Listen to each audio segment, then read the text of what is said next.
Okay.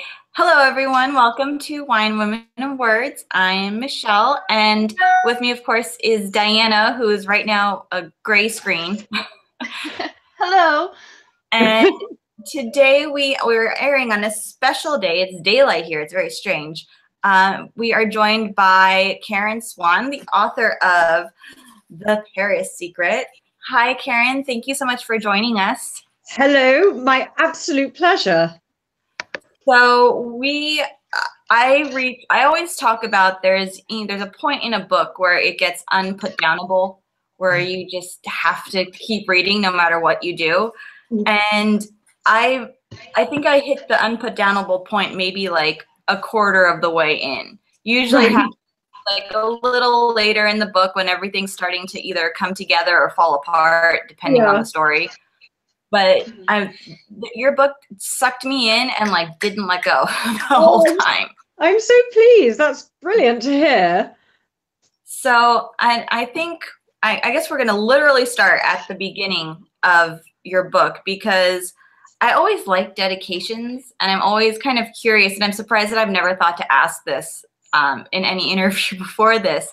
But your dedication is awesome. So your dedication is for Auntie Flora, the original and best bad influence. And we talked about this in one of the early episodes. What made you make her your dedication for this book? Because she sounds awesome. Yeah, well, so she's my father's younger sister, and she's sort of always been a bit notorious in the family for always playing practical jokes, telling inappropriate stories, swearing like a trooper, you name it. And obviously, I've used the name Flora, which is a family name, and I was very nearly called Flora. And as I was sort of thinking about the dedication, I thought, oh, God, I just know that Auntie Flora is going to read this and think it's about her, because, of course, everyone I know automatically thinks, am I in the book? Somehow, some way, am I in this one?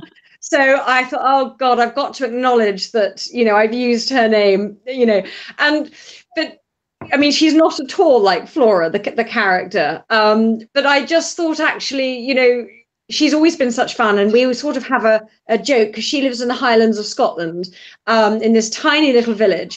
And she's sort of notorious in the bookshop, because as soon as my books come out, she basically goes in and rearranges their shelves, and they all know her. They all know Flora Mackenzie, So I just thought actually it'd be a nice way to say thank you to her, and also to sort of, tip a nod and say, yeah, I did use your name, but it's not you. But I love you anyway. I think we all need an Aunt Flora to come in and just rearrange so that our books are in the front. I think that everybody needs that. I think you're lucky to have her. Well, honestly, the amount of CCTV footage that there is around the country with me going in and just sort of, chucking my rival's books on the floor. No, I don't. But, it's all authors are guilty of going in at publication time and finding where their book is. And if they don't like, where they're positioned, moving the books around so that it's in a better eye line. Everybody does it. I feel like I would too if I had that. If I had a book out, I would either that or I would send in my kids and say, and if someone says anything, it's, oh, my kids, I don't know what they're doing. Oh, I know. Oh, my eldest son is 16, and we were at the airport last summer, and my book was literally out that week. And they had done an enormous promotion and all these sort of billboards and stands. And I thought, oh God, I really ought to Instagram that, because I'm not great with social media. And I thought, no, even I can see I must do something with that. So I sort of draped myself over the bookshelf and proceeded to ask my husband to do a boomerang, which of course we couldn't do. So we had to do it about 30 times. And my teenage son was practically crying on the floor, just so embarrassed. Like, please God, make it stop. Make her stop. Just get on the plane and leave the country. Well, at least you're in a good spot for that, perfect spot for a quick getaway. Absolutely. Never saw any of them again. So, and Now, your other books, I read any of your other books. This was my first time reading you. But your other books, they all seem to be Christmas books, which I love. And they also tend to be romances. So what made you move into kind of, this isn't, I guess this wouldn't be historical fiction, but it kind of touches on historical fiction a little bit. So what was it like to go out of kind of your comfort zone? Yes. So the whole so I'm very much known in my sort of domestic market, you know, UK, Commonwealth, and funnily enough, Canada, very much known for the Christmas titles, which was all a bit fluky, really, because I'd written a book and my editor decided to call it Christmas at Tiffany's. And it did incredibly well, even though the book was centered around a girl over the course of a year. But it sort of began and ended at Christmas. And it came out in the November and absolutely did so well. And they said, oh, well, we must do that again. So they published me again the following year in November.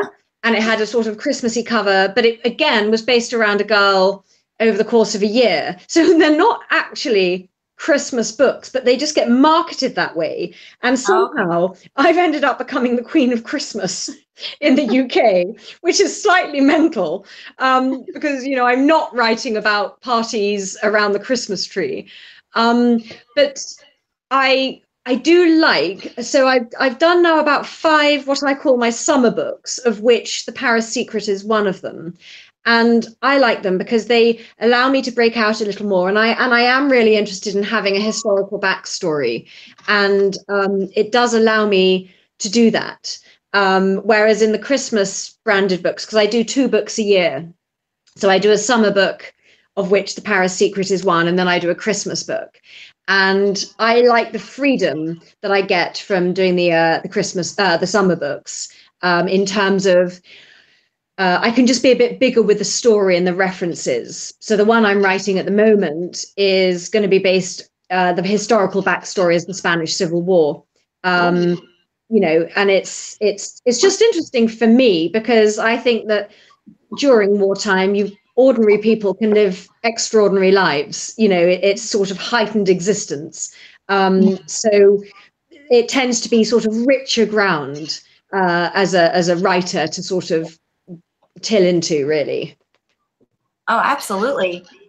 And I love that you touched on the historical fiction aspect of it, because I mean, the historical fiction is my favorite genre. So I love the touch of historical fiction in this. And I wanted to touch on von Taschlet. And you also talked about Cornelius Gurlitt, and you mentioned the Munich case in conjunction with that. And, you know, as for those of you who don't know, he was the son of the real-life Jewish art dealer who worked for the Nazis. Hildebrand, probably not, I'm butchering the name, forgive me. Hildebrand Gurlitt.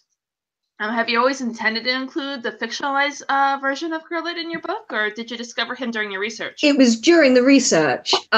So I sort of was going into it and came across Hitler had about 3 or 4 private dealers working for him, Hitler and Goering, and I started coming across these names, and in addition, and they lived incredibly privileged lives. You know, they were flown around in private planes, basically plundering Europe of its greatest treasures, all for the Führer, and you know, they were afforded huge amounts of safety and security in a time of peril for so many millions of others. Which was quite extraordinary that they should be afforded that just for art, so to speak. And then it was just sort of in the course of doing all the research that I came across Hullet, or however you pronounce his name. I'm sorry, I don't speak German, so I'm probably butchering it too. But yeah, you know, I mean, and you know, the stories keep coming. There were stories in the British press just last week, you know, about access that's being given from museums for people to reclaim their lost or stolen art. And I think there's an enormous I think in the States, isn't there about to be like an 8-part series, a TV series all about families finding their stolen art? I was really cross because I don't think it's going to be available in the UK, and I thought, oh, damn it, this would be perfect, but I can't get to it, you know. Oh, that's it. It's available on Netflix, but not in the UK or somewhere else. It was the UK and somewhere else that you couldn't get it, and everyone else can watch it. Oh, that's anyway, awful. But it just keeps coming, you know. And the sad thing in a way is that, you know, we're now where are we? 1945. We're 80 years or so on from the end of the war, and you know, a lot of the people who survived, you know, they're beginning to die. You know, there are fewer and fewer survivors of actual first-hand survivors. And there is going to be a case of an awful lot of art that was taken unlawfully will never be returned to those families because their descendants just don't know the details. And it's all sort of sitting in vaults and, you know, warehouses belonging to a lot of the museums. But there's sort of no way of knowing, you know, they're sort of, it's as difficult for them to know how to get it back to the rightful owners because so much of the paperwork was forged. And it's, unless you know a little bit about the art history, you don't really know that this is so prevalent and how much the Nazis actually took. Because I know here so far in the States there's been a couple movies. There was the one about the real life painting, was it The Lady in Gold?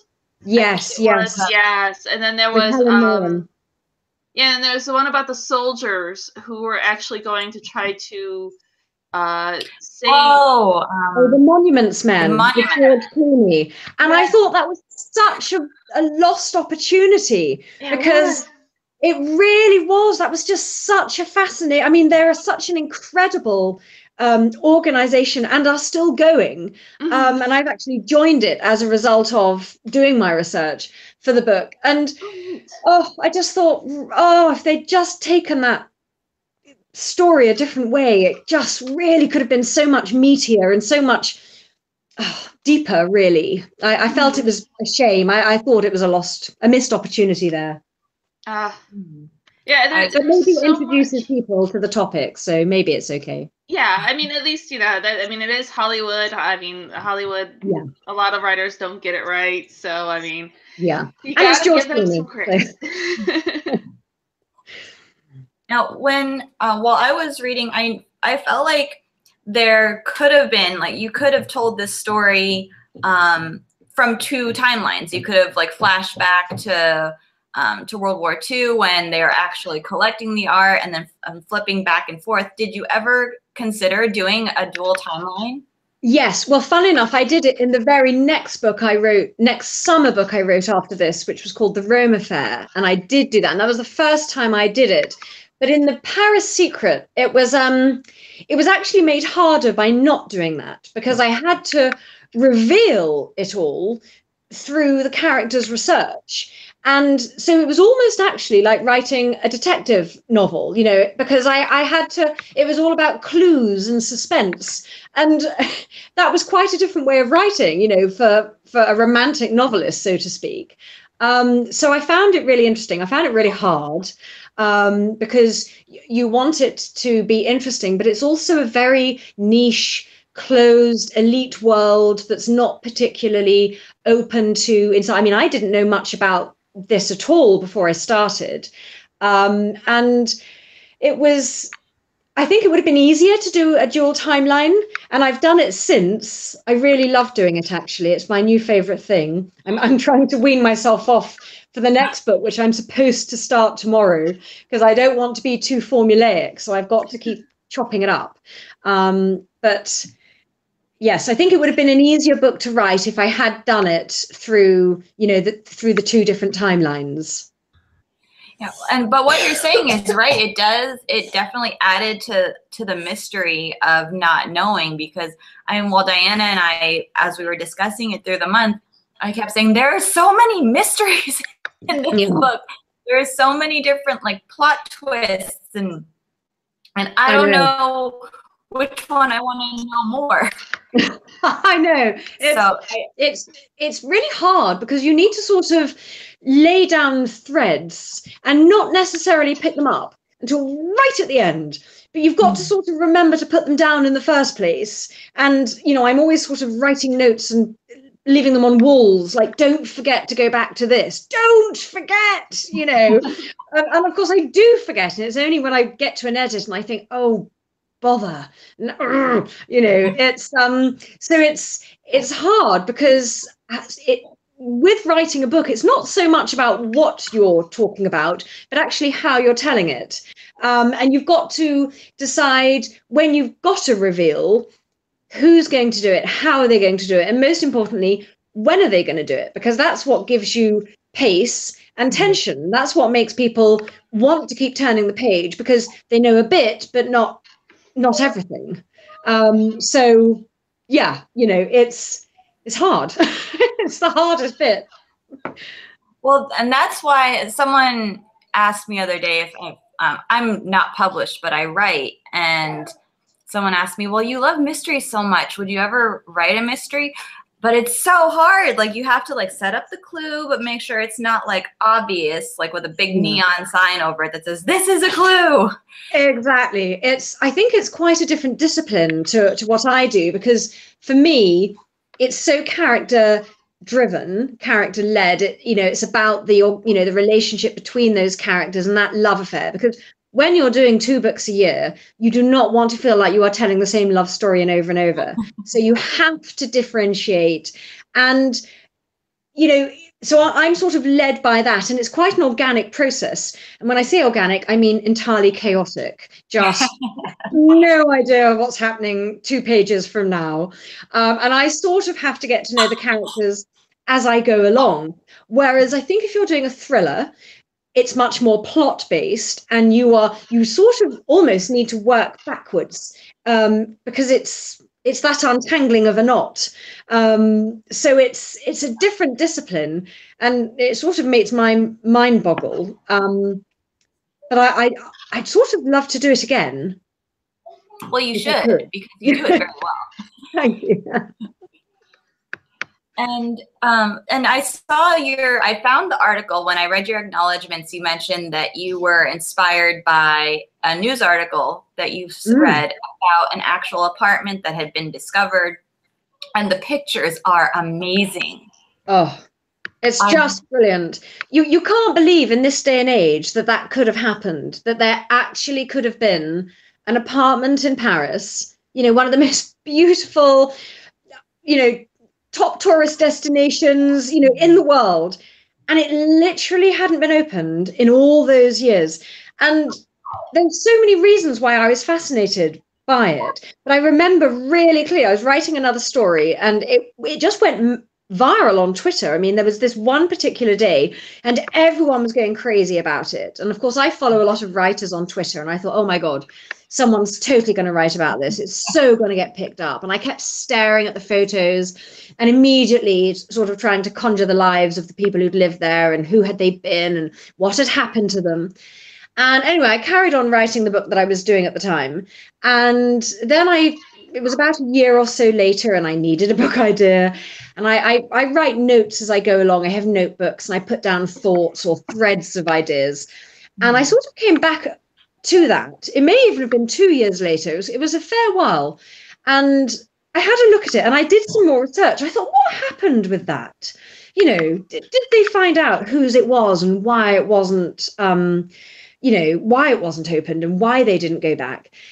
And bizarrely, there wasn't much more information out there. What had happened was that the family have requested, well, they are staying anonymous. They did do a sale of, an auction house did deal with sale of some of the goods, and that auction house, and whether this is related or not, I don't know, but that auction house was subsequently investigated for handling stolen goods. So that was a bit interesting, but this family does not want to be identified, and it really was quite a big story. And I knew that a couple of other people had written books about it, but I didn't really. Hi. we? Say hi. I didn't really. I didn't really. I haven't read any of the other books that were written about it, and I just kept coming back to this question of, regardless of what their story was or who they are, the one thing I wanted to know was, why didn't they go back? Why would you not go back to that? You know, you can understand why it was closed up and you left the city, war was raging, but you know, we've been in peacetime for a long time since. Why was that apartment left? And that was the question that I just kept mulling over, and it was sort of the driver for the book. You know, why wouldn't you? What would make you stay away? Of course, it's completely made up. I know as much as the next person as to what the truth is. But you know, that's my version. And maybe I found a different article. I can't imagine there. Oh no, it was definitely the same article, because they had the ostrich, they had Gertie there, which I love Gertie. I need a Gertie for my house. I wrote it and I went, why have I called it Gertie? I had to go make a cup of tea to think about it. I thought, I literally have no idea why I've called this ostrich Gertie, but it just fitted, and I thought, don't mess with it, Karen. If the muse has spoken and said she's Gertie, then Gertie she is. Yes, listen to the muse, because I think my husband and getting a big old Gertie for our living room. I think it's necessary. But the article that I read, they named the owner, and said that she died at 91 years old. So she did, you know, she survived the war. She just never went back. And I read that one of the portraits was of her like great aunt or something, that had been friends with the artist. So there's actually a lot of tie-in to your book. Now that's interesting. I did know about the beautiful portrait, and I sort of lightly used the portrait, although for different reasons. But yes, I didn't make the connection actually that she was the owner of the apartment. I don't know why. I don't know why. Oh, so she only died quite recently. Yeah, I'm pretty sure I read that she died in her 90s. So she led a full life, and her aunt, the woman in the portrait, was a pretty well-known actress of the era of the Belle Epoque. So she was very high society. Yes. So it was interesting. But the apartment is beautiful, and I can't believe how preserved everything stayed, even though it wasn't, meant to. She obviously didn't want to come back and collect these items. Yeah, but you think, just from a practical point of view, did the neighbors never question the fact that no one ever went in there or came out, or it was always silent or always in darkness? And what about practical things like, was there really never a leak from like the upstairs apartment, or did the services not need to be, rewired throughout the building? I mean, from a practical point of view, that's what's so extraordinary, that it could remain so untouched. Oh, definitely. And yeah, like you said, I mean, did contractors at any time ever take interest in the building? Like, did anyone ever want to, just the fact that it could stay sealed for so long, I don't think anything like that would happen. I know. One thing that I did think was that Paris is very much a city of renters. So unlike in London, where it's very much the norm and the aspiration to own your own home, in Paris, something like 2/3 of properties, 2/3 of citizens, of Parisians, actually rent their homes. And they do tend to get very long leases.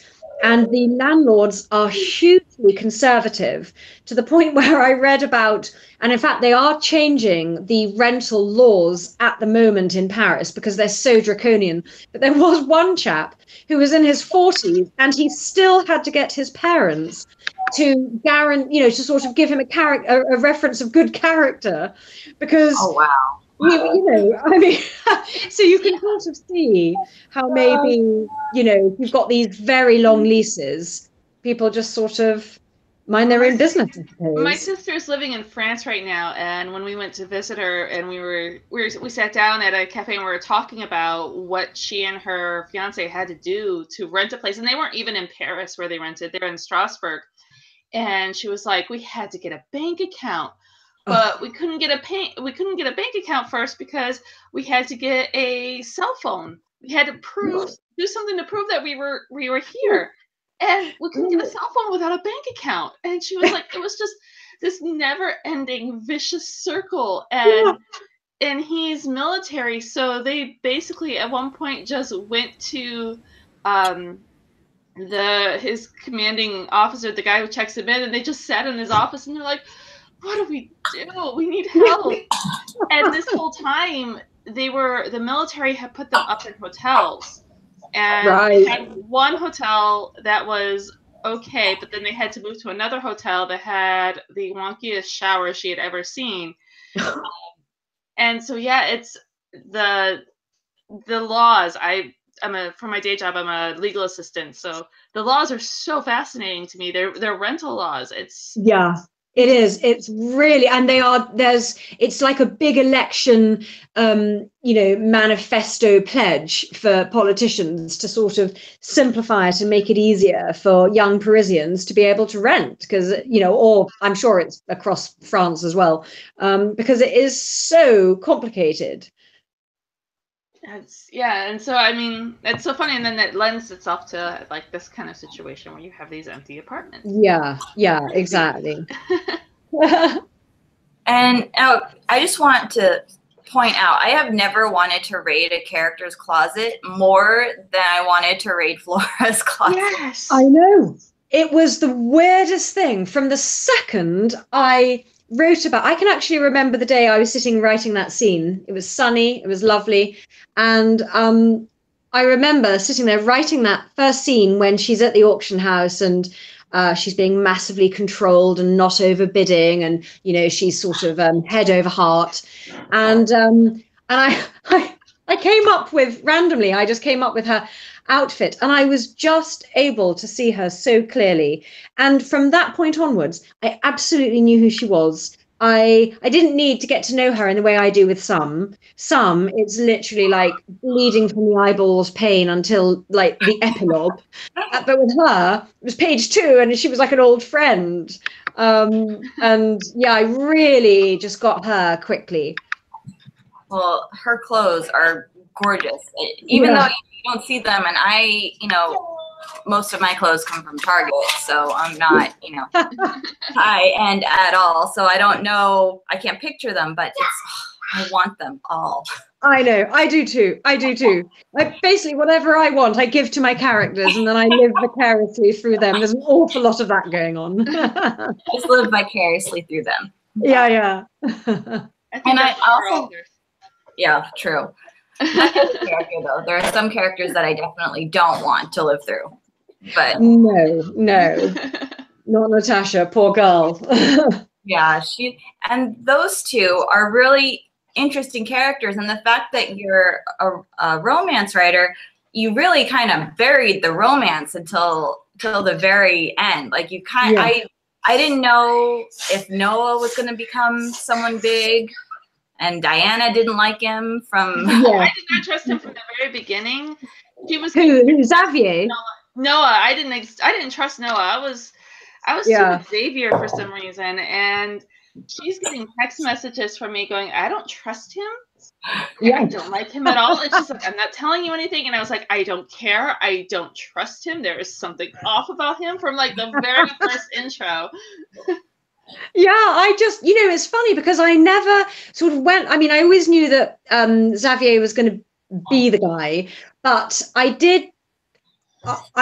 was expecting a bit more heat, genuine feeling with Noah, and actually I never kind of got it with him. I just didn't feel it. And with Xavier, I definitely wanted it to be because of the way they meet. She's literally fighting his sister, you know. That was what endeared me to him, was the fact that, you know, she's fighting with his sister and she stands up to him, and then you can kind of tell in the character that he looks at her differently at that point. Yes. Now Exactly. It was the weirdest thing, because I didn't know I was going to do that in that scene until literally my fingers typed it, and that was what we suddenly had. And I had to go off and make myself another cup of tea, which happens a lot, and have a bit of a think about that. And I thought, did I mean to do this? Should I go with that? You know, that's slightly bonkers that they're basically having slapping each other on an ostrich, and then walks the hero.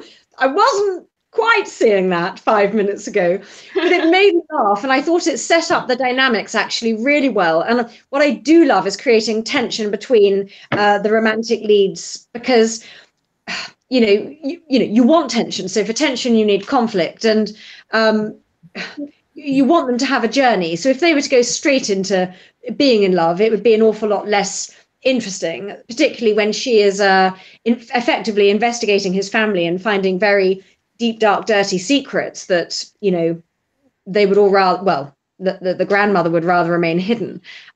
So it was interesting to sort of have to write them as fairly confrontational with each other, fairly passive aggressive, and yet there's this sort of this attraction between them that certainly she can't explain. And one thing I felt about Flora all the way through is that she's sort of the girl who really has always lived a very charmed life.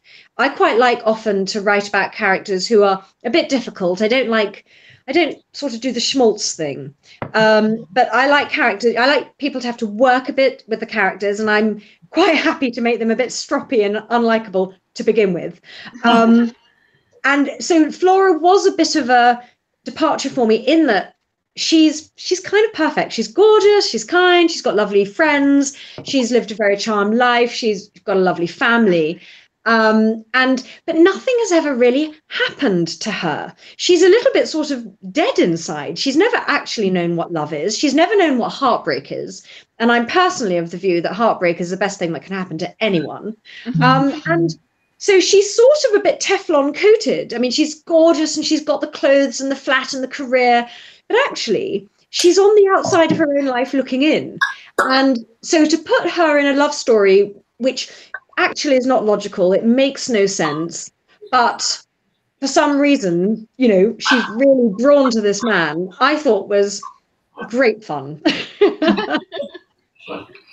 Well, and now I always kind of wondered, you know, it just felt awful for him. I mean, for the first portion of the book where you know he did something and it's like trying to figure out what he did. And then when you get to the end of that chapter, when she says, "My brother, the rapist," I read that. And when you get a physical reaction from a book, that's when you know, like, you're in it. Yes. I chose that because I wanted them to sort of be divided by the same problem. And they are on different sides of the coin. And the interesting thing is, you know, I have 2 teenage sons and I have an 11-year-old daughter. And I've already started to have conversations with my sons saying that, you know, you can be vulnerable. You need to be very careful about the situations you put yourself in and the issue of consent and all of this. And I'm saying to my sons as a mother, you need to be careful because you can be vulnerable to this. And on the other hand, I've got to have the same conversation with my daughter from the exact opposite perspective and say, you will be vulnerable to this as well, but for an entirely different reason. And the idea of these 2 characters both sort of being involved in the same issue, but from both, you know, their brothers and their sisters are victims of the same crime, but in completely different ways. And I really found that an interesting way to look at the topic, because, you know, it's not just women who are victims to rape. Men, when they are unjustly accused of rape, are just as victimized. And it's a very, very difficult topic, really difficult. It really is, and that's something that I actually touched on with my own family. I actually had a cousin who was falsely, yeah, and it went to trial and everything, and it tears families apart, and it's hard to ever fully escape the accusations. You know, I mean, it's really hard. It's terrible. It's a terrible thing. Yeah, I mean the whole subject in and of itself is terrible, and it's even worse when, you know, for every one false person, there's people who will assume that there's multiple false people. It's so amplifying, and so it does so much harm. And luckily, our family stayed together. But I remember, because I was just a kid at the time, but I remember the ostracization of my aunt and uncle in their community just because of this. Because of this one teenage girl decided to do. Yeah, I mean, you know, as a mother of a son, it's a terrifying prospect, and it's a conversation, you know, and boys are vulnerable. It's almost the worst thing that could be leveled at them. And it's you know, but it's not something that was really talked about much. Whenever, you know, it's an issue that's in the media, obviously it's, you know, usually obviously around the women, and of course that's understandable, but it's a big complicated issue. And I just thought in this instance to get these two characters together and then have them divided like that, you know, just as they'd got together, I just found it interesting.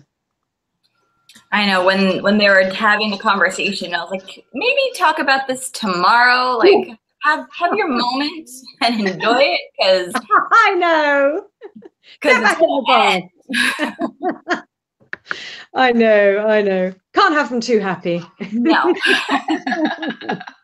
But I mean, that was the perfect way for you to give Flora, you know, the heartbreak and the difficulties that she never experienced. Yeah, she definitely had to have her heart broken. She had to lose him. She had to acknowledge that she wanted him and then lose him, because it breaks you down. It reforms you. And if they just got together, she wouldn't really have learnt much. She just would have been the lucky girl getting the gorgeous hunky guy.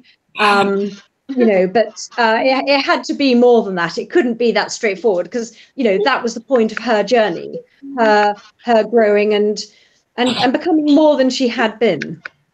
Right. And for one of the characters that plays such a huge role in the story is Van Tassel himself, but you never actually meet him, and then later, of course, you find out that he's actually the grandfather, and he changed his name to save his family.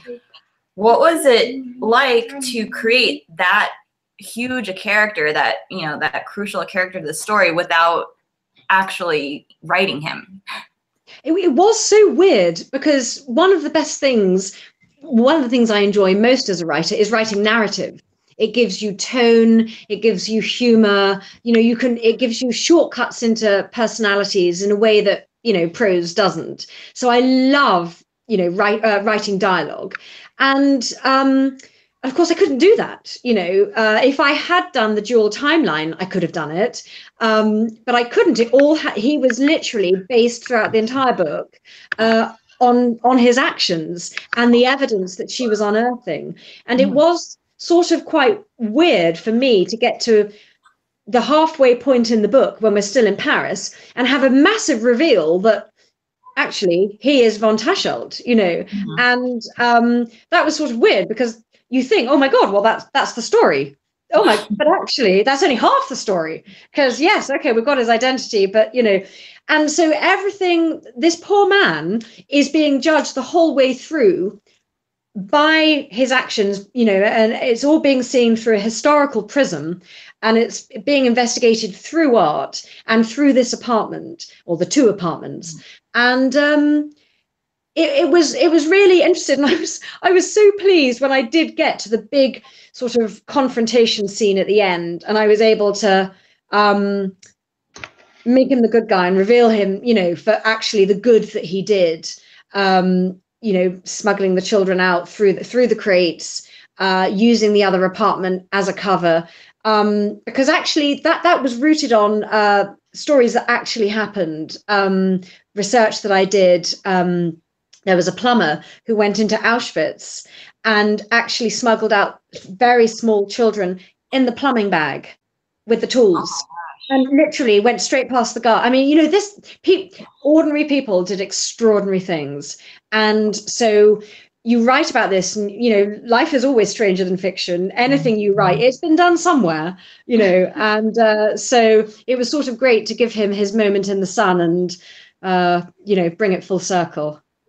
Oh, absolutely. And that was one of my questions was, you know, did you always know that once, you know, once everyone knows who and, you know, how they're connected to him, that did you want to redeem him in some way and not kind of, and give him, you know, a way to make amends, kind of, if he could? Yes.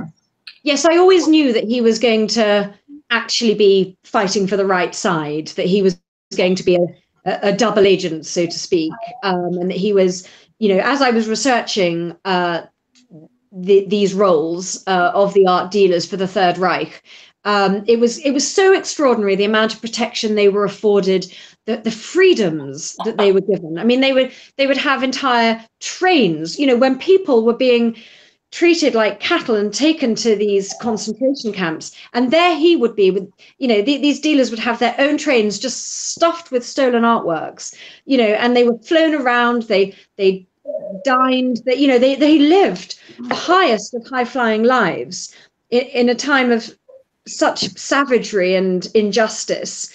And I really sort of wanted to show that, you know, he could sort of manipulate that role to actually do some good, but it meant sacrificing his reputation, his, you know, amongst his neighbors. You know, he was seen by them as a Jew who started collaborating with the Nazis, which was the worst of all worlds, because, you know, it was bad enough to be a Nazi, but to be a Jew working with the Nazis was even worse than being a Nazi. You know, it was a double betrayal. So to have him sacrifice his good name, you know, his standing with people he loved and cared about and whose esteem he would have wanted, but actually to do it for something that would never be recognized, would never really be known, and he would be forever condemned by history, until, of course, Flora came along and uncovered the truth. But, you know, that was his